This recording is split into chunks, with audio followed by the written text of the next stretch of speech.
Olá, boa tarde. Está no ar mais uma edição do NIT Notícias.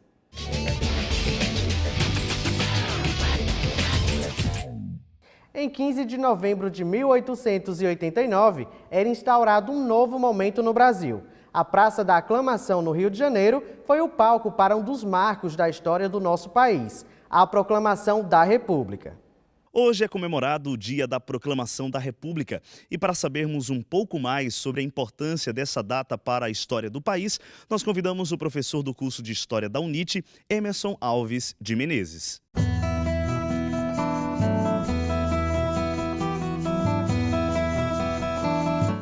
Professor, muito bem-vindo à nossa entrevista e para começar nós queremos saber como foi que se deu a Proclamação da República, como foi que de fato aconteceu. Veja bem, inicialmente é necessário já pontuar até o próprio nome. Proclamação quer dizer proclamar, anunciar algo. Então foi um anúncio e a proclamação dessa república, ela é, como todo evento, todo processo histórico, parte da insatisfação de alguns grupos sociais que estavam em lugares distintos. Então nós vínhamos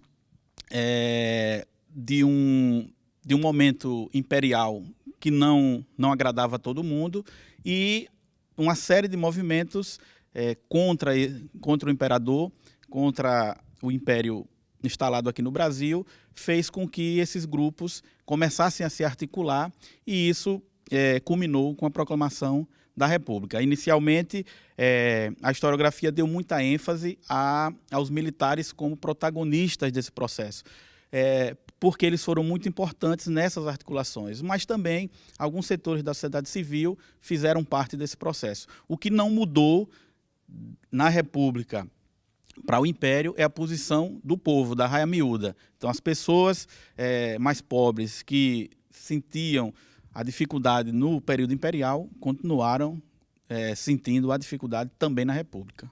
Professor, e o que a Proclamação da República representou para a história do Brasil?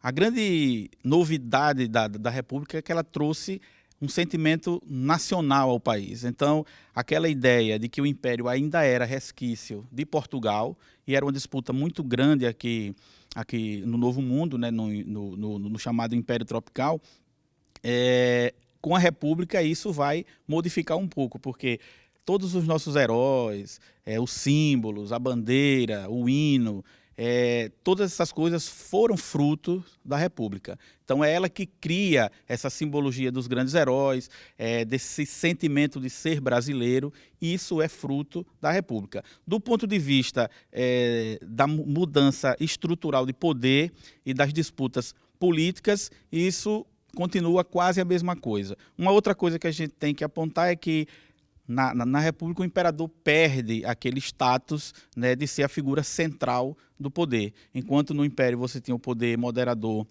do imperador, em que tudo ele decidia e tudo estava centrado nele, na República você não tem mais isso. É importante, professor, destacar que com a vinda da República, o imperialismo deixa de acontecer no Brasil. Então, quem assume o comando político do país? Aí você tem uma sucessão de presidentes. É aí quando a gente começa a modificar o modo de governo, né, daqui do país, e nós começamos a ter a série de presidentes no Brasil. E é bom destacar isso, e eu gosto muito de destacar isso para os meus alunos, quando eu estou dando aula sobre o período, é que a mudança no sistema de governo ele não modificou a situação do país de imediato. A República só vai dar sinais de uma mudança consistente no início do século XX.